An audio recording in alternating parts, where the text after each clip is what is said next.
ticket కొనకుండా lottery కొట్టిన చిన్నోడా సిట్టి నీది తిరుగుతుందేమో చూడర బుల్లోడా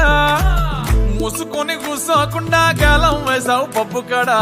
సొర్ర చాప తగులుకుంది తీరింది కదరా మురిసిపోక ముందున్నది కొంప కొల్లెరయ్యే తేది గాలికి పోయే కంప నెత్తికొచ్చి చుట్టుకున్నది ఆలి లేదు సూలు లేదు గాలే తప్ప మ్యాటరు లేదు ఏది ఏమైనా గాని ఇల్లు గాని కట్టేలేదు ఇల్లన్నా ఇల్లాగైతే ఎల్లాగన్నా స్టోరీ మళ్ళీ రిపీట్ నా కోరి దెబ్బకు మళ్ళీ నువ్వు తానా తందానా ఇల్లన్నా ఎట్లా నీకు చెప్పాలన్నా తెలిసి తెలియక చేస్తావన్నా ఇల్లే బిగి పందిరి వేస్తావు ఏంది హైరానా టికెట్ కొనకుండా లాటరీ కొట్టిన చిన్నోడా సిట్టి నీది తిరుగుతుందేమో చూడర బుల్లోడా మూసుకొని కూసోకుండా గాలం వేసావు పప్పు కడా సొర్ర చాప తగులుకుంది